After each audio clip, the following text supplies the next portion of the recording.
আজকে আমরা এসেছি জুম্মার নামাজ পড়তে মসজিদ সামনে। এই যে এখন এখানে দেখুন কি পরিমাণ প্রোটেকশন সিকিউরিটি তারা দিচ্ছে।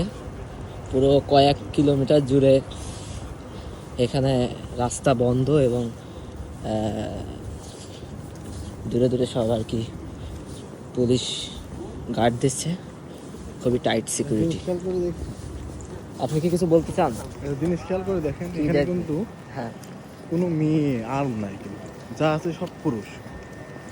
থাকতে পারে দু একজন, না না, ওই পাশে থাকে।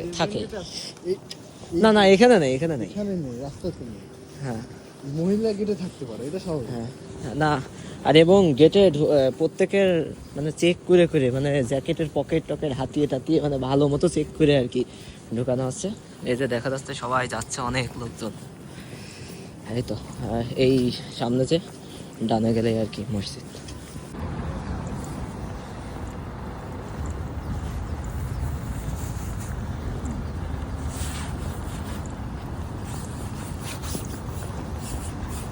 এই পাশে পুরো ব্যাটালিয়ন রেডি, গাড়ি বহর কি।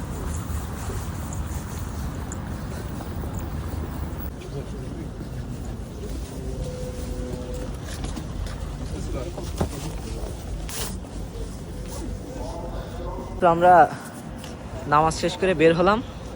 তো আজকের এই ভিডিওটা করার উদ্দেশ্য একটাই, যে অনেকে ভাবেন যে রাশিয়াতে মুসলমানরা কেমন আছে বা কি অবস্থা, কিন্তু আসলে এটাই আর কি দেখানোর জন্য যে এখানে কি লেভেলের নিরাপত্তা তারা দেয় মসজিদে। এই মসজিদটায় প্রায় 10,000 ধারণ ক্ষমতা রয়েছে মানুষের। সো অনেক বড় মসজিদ এবং ভিতরে জায়গা হয় না, বাইরেও অনেকে নামাজ পড়ে। এই যে গেট দেখতে পাচ্ছেন, কত সিকিউরিটি, এখনও বাইরে পুলিশ টুলিশের গাড়ি টাড়ি সব কিছু রয়েছে। সেই আর কি এখানে মানে খুবই নিরাপদ এবং এই ধর্ম পালন বা কোনো ধরনের এই ধরনের কোনো সমস্যা এই জায়গায় নেই। সো আজকের মতো এতটুকুই।